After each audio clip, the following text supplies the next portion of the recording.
हरे कृष्णा। आप सभी का आज के इस मॉर्निंग प्रोग्राम में स्वागत है।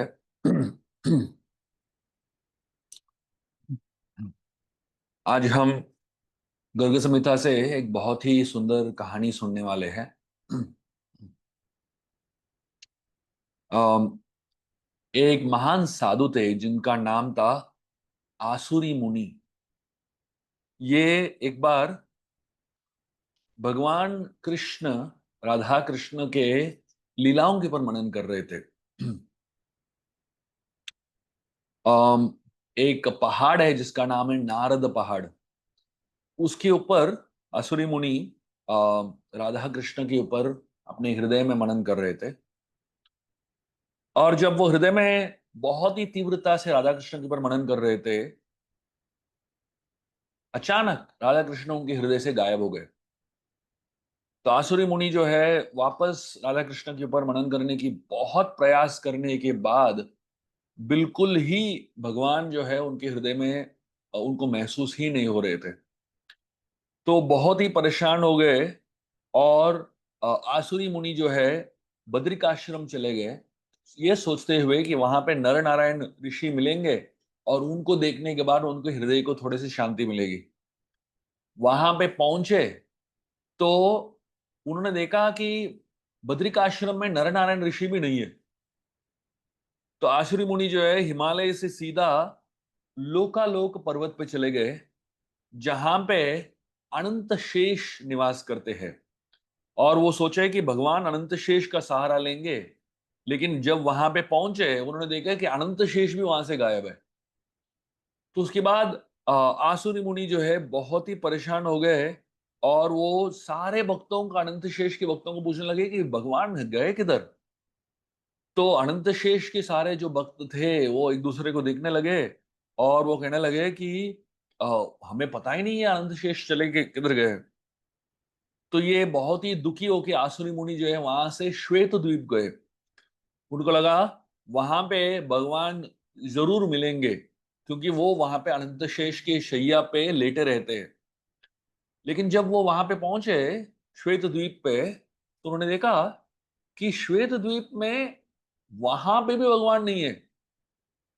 तो अनंत शेष सो आसुरी मुनि जो है जो क्षीर सागर है श्वेत द्वीप में, वहां से वैकुंठ चले गए भगवान को मिलने के लिए। और जब वो वैकुंठ पहुंचे उन्होंने देखा कि नारायण और लक्ष्मी देवी दोनों वैकुंठ से गायब है। तो अभी आसुरी मुनि जो है बहुत ही परेशान हो गए। तो वैकुंठ से वो सीधा गोलोक वृंदावन चले गए। और जब गोलोक वृंदावन गए तो उन्होंने देखा कि गोलोक वृंदावन में कृष्ण गायब है। गोलोक वृंदावन में कृष्ण है ही नहीं। तो वहां पे कुछ बच्चे घूम रहे थे, ग्वाल बाल घूम रहे थे, गोप घूम रहे थे। तो उनको पूछा कि कृष्ण किधर है।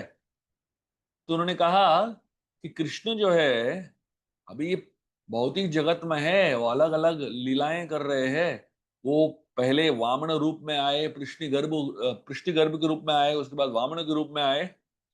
और आप पृथ्वी लोक में जाएंगे तो आपको जरूर भगवान मिलेंगे। तो आसुरी मुनि जो है उनका जो बताया हुआ चीज सुन के भौतिक जगत में आने की सोच रहे थे। तो उन्होंने अलग अलग भौतिक जगत में लोगों को अलग अलग जगह पे भ्रमण किए, फिर भी भगवान नहीं मिल रहे। तो उसके बाद आसुरी मुनि को लगा कि भगवान को ढूंढना एक ही तरीका है, वैष्णवों की कृपा से ही भगवान मिल सकते हैं।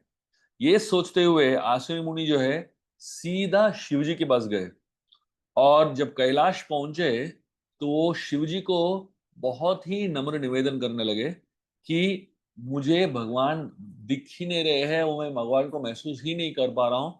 आप महान भक्त हो, आप मुझे मदद कीजिए भगवान को ढूंढने में। तो महादेव जो है, शिव जी जो है, वो सोचने लगे, वो बोलने लगे उनको कि आप हरि के बहुत बड़े भक्त हो। आपको ये मालूम होना चाहिए कि ये समय कृष्ण जो है वृंदावन में रासलीला कर रहे हैं। मैं वहीं पे जा रहा हूं, आप चाहे तो मेरे साथ आ सकते हो वृंदावन। तो आसुरी मुनि और शिवजी जो है कैलाश से निकल के वृंदावन पहुंच गए। और यमुना के तट पे जब वो पहुंचे बहुत सुंदर वृक्ष थे और बहुत सुंदर वातावरण था। तो उस समय जो है उनको कुछ बहुत ही सुंदर गोपियां मिली।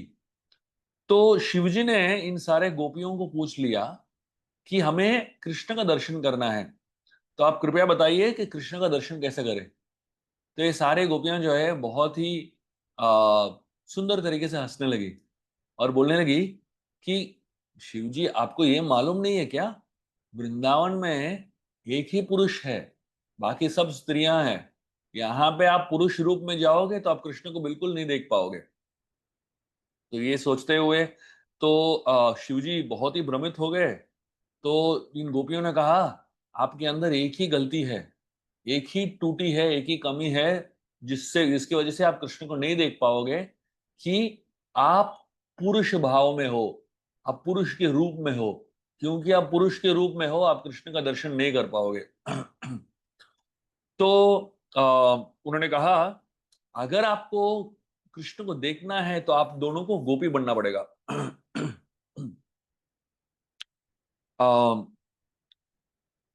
तो आसुरी मुनि शिवजी को की तरफ देखने लगे और बोलने लगे कि आपके पास कोई सुझाव है क्या गोपी बनने के लिए। तो उस समय गोपियों ने शिवजी और आसुरी मुनि को कहा कि भगवान की कृपा से एक जगह है जिसका नाम है मानसरोवर। आप मानसरोवर में जाएंगे और आप वहां पे डुबकी लगाएंगे तो आपकी जो इच्छा है वो पूर्ण हो जाएगी। तो शिवजी और आसुरी मुनि दोनों दोनों जो है मानसरोवर गए और मानसरोवर में दोनों ने डुबकी लगाया। और जैसे ही उन्होंने मानसरोवर में डुबकी लगा के बाहर निकले तो वो दोनों गोपियां बन गए। और दोनों जो है अपना पुरुष स्वभाव त्याग कर उन्होंने गोपी का वेश धारण कर लिया। और बहुत ही दोनों सुंदर सुंदर गोपियां लग रहे थे। शिवजी और आसुरी मुनि दोनों इतने सुंदर गोपियां बन गई। और दोनों जो है बाहर आए और वृंदावन के यमुना तट पे गए जहां पे रास लीला हो रहा था। और जब रास लीला हो रहा था, कृष्ण और राधा वहां पे रास लीला में भाग ले रहे थे सारे गोपियों के साथ। और जैसे ही कृष्ण ने इन दोनों नए गोपियों को देखा, वो राधा रानी को छोड़ के उनकी तरफ चलने लगे। और राधा रानी को थोड़ा सा बुरा लगा कि हमको छोड़ के नए गोपियों के पास जा रहे हैं। तो कृष्ण जैसे ही शिव जी के पास गए और बोलने लगे, हे महान लोग, आप गोपियां मन के आए, आप कृपया बताइए मैं आपके लिए क्या कर सकता हूं। तो शिवजी को तो तुरंत भगवान पहचान गए। तो शिवजी और आसुरी मुनि दोनों बोलने लगे, ओ हरि, हमको और कोई इच्छा नहीं है, हमको सिर्फ आपकी चरण कमलों की सेवा करना है। आप अगर चाहते हो तो आप हमें वृंदावन में रहने का अनुमति दीजिए। भगवान कृष्ण ने दोनों को वृंदावन में रहने का अनुमति दे दिया। और उस समय से शिवजी और आसुरी मुनि दो है दोनों वंशी वट में रहने लगे। और यमुना के तट पे वो हमेशा रास लीला में भाग लेते रहते हैं। और हमेशा वृंदावन के जो वन है उसमें ही निवास करते हैं। ये कहानी जो है गर्ग संहिता में बताया जाता है। और इसमें इसका तात्पर्य यह है कि अगर हमें भगवान कृष्ण की कृपा प्राप्त करनी है तो सिर्फ हमारे क्षमता से और हमारे एफर्ट से नहीं मिलेंगे।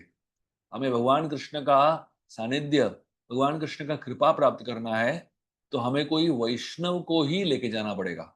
हम कोई वैष्णव को लेके जाते हैं हमारे साथ, तब जाके भगवान की कृपा हमें जरूर मिलेगी। तो जब भी हम भगवत धाम जाए, कोई भी धाम जाए, अलग अलग धामों में जाते हैं, तो हमें हमेशा हमारे साथ कोई ना कोई वैष्णव को लेके जाना ही पड़ेगा। क्योंकि जब हम धाम जाते हैं और वैष्णवों को लेके जाते हैं हमारे साथ, तो वैष्णवों की कृपा से हमें धाम में भगवान का दर्शन होता है। तो इसलिए जब भी हम ऐसे सिचुएशन में हो कि हमको लगे कि हमको भगवान की प्राप्ति नहीं हो रही है, या हमको लगे कि हम भगवान को ठीक तरह से ध्यान से नहीं देख पा रहे हैं, या भगवान के ऊपर हम मनन नहीं कर पा रहे हैं, तो तुरंत आप कोई वैष्णव का सहारा लीजिए। तुरंत आप कोई वैष्णव से प्रार्थना कीजिए कि वो आपको भगवान से मिलाएं।